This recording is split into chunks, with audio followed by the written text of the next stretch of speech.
जय हिंद मेरे प्यारे साथियों, कैसे हो आप सब। उम्मीद है आप लोग बहुत ही मस्त होंगे और मस्त तरीके से आपकी पढ़ाई चल रही होगी। तो आज हम बात करते हैं कि 41,520 49,568 का जो मेरा टाइम टेबल था और उसको कैसे फॉलो करना चाहिए। और अंत तक बने रहिएगा। यदि चैनल पर नए हैं तो चैनल को सब्सक्राइब कर लेना, वीडियो को लाइक कर देना।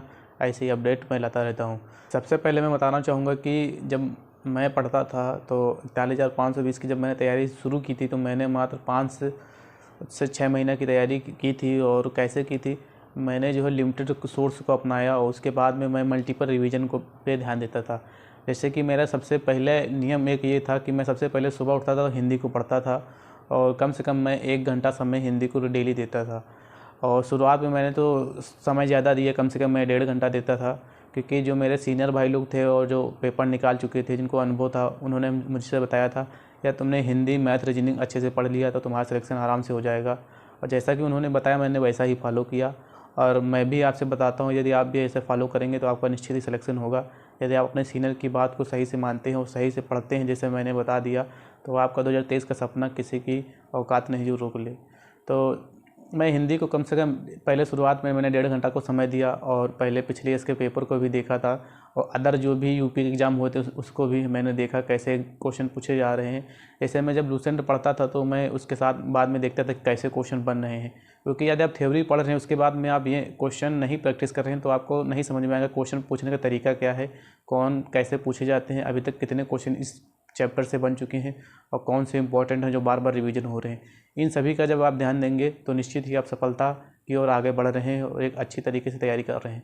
उसके बाद में मैं हिंदी को कम से कम 1.5 घंटा को समय देता था और उसके बाद में मुझे इंटरेस्ट था मैथ में। तो मैथ को मैं कम से कम 2 से 2.5 घंटा डेली समय देता था। और जैसा कि मैथ RS अग्रवाल थी मेरे पास में और उसको मैं कम से कम 3 से 4 बार लगाया। और उसके साथ में मैं क्या करता था, जैसे कुछ हमको नहीं आता था, क्योंकि मैंने सेल्फ तैयारी की थी, ना किसी और से तैयारी नहीं की, मैंने ना कोचिंग संस्थान से तैयारी की, मैंने सेल्फ तैयारी की। और इसके साथ में मैंने जो है जब मुझे कुछ नहीं आता था तो मैं यूट्यूब की सहायता लेता था। और जैसे कि मुझे मेंसुरेशन में बहुत सारे फार्मूला नहीं आते थे या बुक में नहीं मिलते थे या समझ में नहीं आता था, तो मैं मेंसुरेशन का डालता था यूट्यूब पर और उसके जितने भी वीडियो उसी यूट्यूब चैनल की फॉलो करता था। जैसे कि मैंने एग्जामपुर पे गया, मेंसुरेशन की जितने भी वीडियो मिल गई मुझे उसी की सारी पढ़ डालता था मैं। उसके साथ में मैं नोट्स भी अपने अपडेट करता रहता था। और साथ में मैं क्या करता था, जब एक बार पढ़ लिया उसको बार बार मल्टीपल मैं बार बार वही क्वेश्चन प्रैक्टिस करता था, जैसे कि अब दोबारा एग्जाम में आए तो मुझे कभी लाइफ में दिक्कत ना हो। मैं एक बार आज तक मैथ पढ़ा हूँ, दोबारा मैंने आज तक कभी भी मैथ नहीं पढ़ी, चाहे कोई भी एग्जाम हो। बस मैं प्रैक्टिस करता हूँ, फार्मूला को रिवीजन कर लेता हूँ, सीधा जाता हूँ एग्जाम हॉल पे, एक बेहतर स्कोर करके आता हूँ। और ऐसे ही आप भी कम से कम 2 से 2.5 घंटा समय दे सकते हैं। और उसके बाद में आपको क्या करना है, फिर अब आपका जीएस में इंटरेस्ट है तो आप जीएस को भी पढ़ सकते हैं। जीएस में मैं कहूँगा कि लिमिटेड एक सोर्स रखिए, बस एक लूसेंट ले लीजिए। उसके साथ में आपको क्या करना है, या तो आप परीक्षा माड़ी की बुक लिख सकते हैं या तो आप अंकित रोजगार सर की भी एक बुक आती है वो भी आप फॉलो कर सकते हैं। बहुत लोग भाई दृष्टि की भी घटना चक्र के रूप में आती है वो भी फॉलो करते हैं, तो आप वो भी ले सकते हैं, कोई इसमें बुराई नहीं है। और इसको क्या करना है कि आपको यही बुक बार बार पढ़ना है। आप लोग क्या करते हैं, कहीं आज परीक्षा माड़ी पढ़ ली, उसमें 2 क्वेश्चन अभी अभी अंकित रोजगार के उठा लाएंगे, उसमें 2 क्वेश्चन अलग पूछ लिए तो तुम उसको पढ़ने लगते हो। तुम सोचते हो इसमें अगर तुमने पेपर को मिलाया, अगर 2 क्वेश्चन उस बुक से फंस गए तो तुम कहोगे यही बुक बेटर है। तो मैं बता दूं कि ऐसी अभी आज तक कोई बुक नहीं बनी है कि जिससे सारे क्वेश्चन फंस जाएं। यदि आप कोई बुक पढ़ते हैं तो मतलब ज़्यादा से ज़्यादा चांस होते हैं कि परीक्षा माड़ी है या अंकित रोजगार सर की जो बुक है उससे ज़्यादा ज़्यादा क्वेश्चन फंस जाते हैं। और मैं बता देता हूँ, आप चाहे कितना भी पढ़ लें, आप पूरे पूरे क्वेश्चन जीएस में नहीं बना सकते तो नहीं बना सकते। यदि आप उसके पीछे पड़े हैं तो आप निश्चित ही सिलेक्शन नहीं ले सकते। मैं आपसे 100% दावा कर रहा हूँ। जो भाई मैथ हिंदी रीजनिंग पे अच्छे से ध्यान दे रहा है उसका सिलेक्शन इस बार निश्चित है। और मैंने यूपी जीके जो पढ़ा रहा हूँ, यदि आपने उसको फॉलो किया, उसको किया, और आपका निश्चित ही कम से कम अगर 7 क्वेश्चन आए तो 5 से 6 क्वेश्चन आप बना के आएंगे। पूरा के पूरा कोई भी दावा नहीं करता है। उसके बाद में आपको क्या करना है रीजनिंग के लिए, तो रीजनिंग का देखो, रीजनिंग एक प्रैक्टिस बहुत जितना करोगे उतना ही अच्छा है। और रीजनिंग में कुछ मेजर टॉपिक हैं उनको ध्यान देना चाहिए, क्योंकि अब रीजनिंग में 56 क्वेश्चन आते हैं, कम से कम इसको भी आपको 2 से 2.5 घंटा डेली समय देना चाहिए। और उसको क्या करना है, जैसे घड़ी है, कैलेंडर है, इन पर बहुत ज़्यादा फोकस करना है आपको और बहुत ही अच्छे तरीके से इनको बार बार रिवीजन करना है। और मैथ के साथ में एक फार्मूला डायरी बना लेना, जैसे बार बार कहता हूँ आपको, बना के उसी को बार बार रिवीजन करना है। जब आप प्रैक्टिस करने जाएंगे या मॉक टेस्ट लगाएंगे तो आपको वहाँ तुरंत डायरी रखना है, तुरंत क्वेश्चन क्वेश्चन पढ़ा, अगर नहीं आ रहा है उसका फार्मूला देखा, तुरंत चुटकियों में हल कर दिया। जब ऐसे आप प्रैक्टिस करेंगे ना तो आपका कॉन्फिडेंस हाई होगा। क्योंकि बहुत भाई लोग क्या गलती करते हैं, जैसे कि प्रैक्टिस से लगा रहे हैं, वहाँ आपका फार्मूला नहीं आ रहा है, आप बार बार दिमाग में सोच रहे हैं कि अब मुझे, और उसके बाद में क्या करते हैं वो स्किप कर देते हैं क्वेश्चन को। ऐसे आप डिमोटिवेट होते हैं। और यदि आपको हमेशा मोटिवेट रहना है तो आपको क्या करना है, एक फार्मूला डायरी रखना है। कुछ शुरुआती 5 से 6 मॉक टेस्ट ऐसे लगाना है, जब नहीं आ रहा आपको देख लेना है, उसका आपको नंबर नहीं जोड़ना है, और उसको बहुत ही अच्छे से पढ़ना है, और बाद में उसको देखना है कि मैं कहाँ गलती कर रहा हूँ। फिर आपको क्या करना है कि यदि आप बुक से फिर नहीं अच्छा लग रहा है तो आप यूट्यूब चैनल पर भी डाल के आप पढ़ सकते हैं। जैसे कि आपको परसेंटेज का क्वेश्चन गलत हो गया, मेंसुरेशन गलत हो गई, तो आप तुरंत डालिए जिसका गलत हुआ। जैसे कि आपका बेलन क्वेश्चन गलत हो गया है तो आप तुरंत डालिए मेंसुरेशन में बेलन को करके सर्च कर लीजिए, उसके जितने भी क्वेश्चन आए प्रैक्टिस कर लीजिए। हो सकता है अगर वहाँ यूट्यूब पे नहीं मिल रहे तो आप बुक में भी आप पढ़ सकती हैं अच्छे से। ऐसे ही आपको हिंदी को करना है। हिंदी क्या करना है, जैसे वर्णमाला पढ़ लिया लुसेंट से, और वर्णमाला के पीछे प्रैक्टिस भी कर लिया, उसमें दिए क्वेश्चन पिछले ईयर्स के।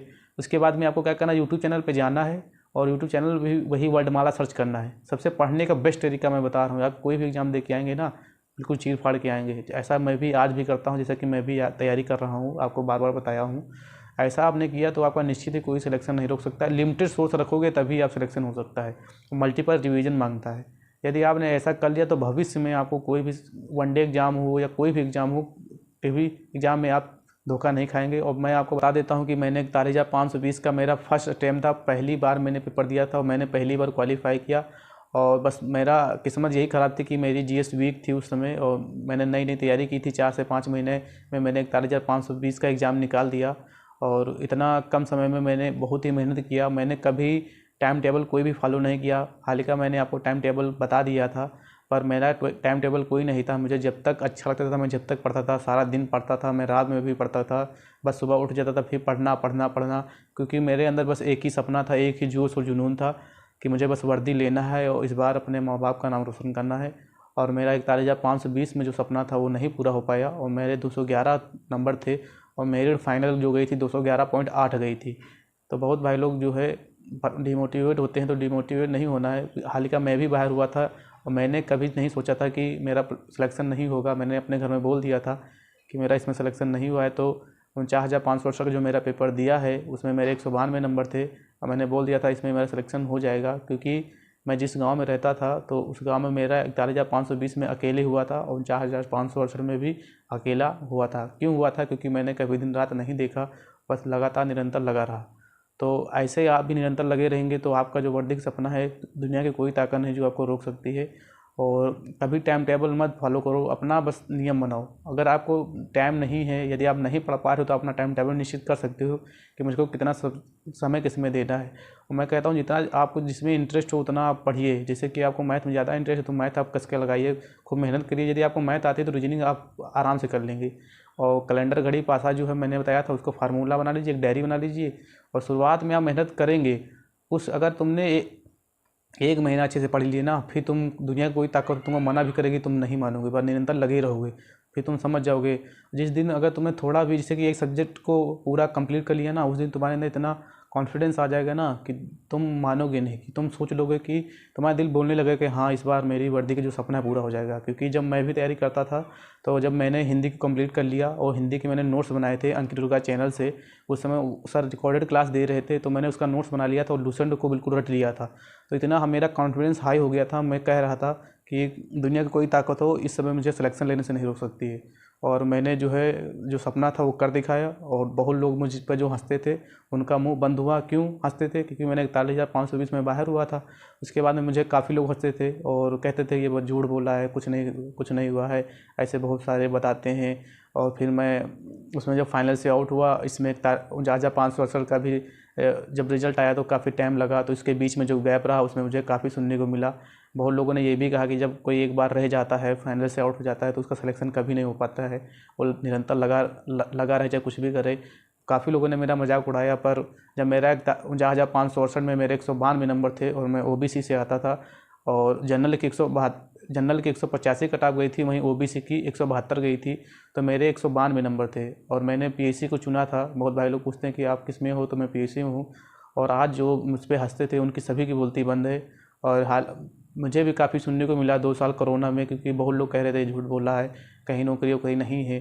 आप अगर आपके अगर आसपास के लड़के होंगे जो, तो आपको पता ही होगा कि कैसा माहौल था। और अंत में जो जाके मैं जब मेरी ज्वाइनिंग हुई और जब मैं आया तो मैंने घर पे खूब धूमधाम से अपना जो है सभी को पूछा था गांव में, और सभी लोग जो आए और मुझे बधाई दी। और आज उत्तर प्रदेश पुलिस का मैं एक आरक्षी बन के आपके लिए जानकारी जो दे रहा हूँ। शायद ही आपको यूट्यूब चैनल पर ऐसी जानकारी मिलती होगी, तो उम्मीद है आपको ये जानकारी पसंद आई होगी। और आज के बाद जो आप लोग मक्कर करते हैं और इधर उधर बताते हैं दुनिया की बातें, तो आज के बाद में ऐसा ये सब नहीं सोचेंगे, और जो आपका सपना है उसे पूरा करिएगा और अपने माँ बाप का नाम रोशन करिएगा। जिस दिन आपका सिलेक्शन हो जाएगा उस दिन तुमसे ज़्यादा खुशी तुम्हारे माँ बाप को होगी। उस दिन उनका सीना 56 इंच का हो जाएगा, और एक अलग ही खुशी मिलती है जब अपने माँ बाप की नज़रों में देखोगे कि माँ बाप कितने खुश हैं। और वो जब बताते हैं तुम्हारे आगे, वो इतना नहीं बोलेंगे, पर बाहर जो उनको मान सम्मान मिलेगा तो शायद उनको दुनिया में इससे ज़्यादा मान सम्मान ना मिले जब आपको एक नौकरी मिल जाती है। और एक आप गरीब घर के लोग होते हैं तो उसकी बात अलग ही होती है। मिलते फिर नेक्स्ट वीडियो में, जब तक के लिए जय हिंद।